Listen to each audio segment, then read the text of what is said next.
Idol, paano gumawa ng account sa Forex tapos paano ilagay sa MT5? So kung wala ka pang Forex broker na nahanap sir, so pwede mong itry yung broker na ginagamit ko. Ano? So punta ka lang dun sa bio ko, click mo lang yung link 3, and then click mo ulit yung link 3, no? And then mapupunta ka rito sa page na to. And then ito, choose mo lang itong button na to, no? Yung may free 100% deposit bonus. So yan yung gamit ko na broker, Vantage. And then mag-sign up ka lang, no? Mag-create ka ng account. So kapag ka nakapag-register ka na, naka-create ka na ng account mo, kasi during registration process, i-ask ka na mag-create ng trading account mo. Okay? So regardless kung yung inopen mo is MetaTrader 4 or MetaTrader 5. Okay? So yung account details mo, isi-send yan. So i-email yan sa'yo. Okay? Kagaya nitong sa akin. Pero kung gusto mong mag-add ng live account sa Vantage, okay, so punta ka lang dun sa dashboard mo, mag-login ka lang sa dashboard mo. Once na nakapag-login ka na, okay, so ito, punta ka lang dito sa open account under ng account section. Okay, so dito, piliin mo lang yung live account.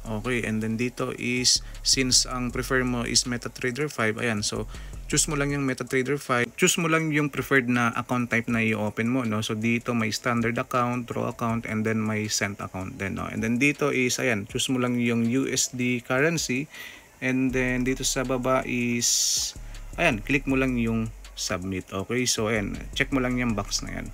And then automatic na yan, no? So mapaprocess na yung account mo, and then hintayin mo na lang na mag-email kasi isi-send sa email mo yung account credential mo, no? Kagaya nitong sa akin, no? So yung MT5 login mo, MT5 password, and then yung MT5 server. Ito, makikita nyo, 'di ba? Yung server dito is Vantage International Live 3. Okay, so diyan ka magko-connect dun sa MetaTrader app mo. Okay, then next is i-open mo lang yung MetaTrader or MT5 app mo. Okay, and then dito is, ayan, tap mo lang itong new account, and then dito search mo lang yung broker, which is yung broker ko is Vantage.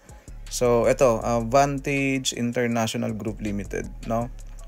And then dito is, ayan, ito, make sure na proper server yung i-select mo rito, no? Kung ano yung pinrovide sa'yo, no, dun sa email, no, dun sa account credential mo, no? So sa akin, in this case, Vantage International Live 3. So yan, choose mo lang yan.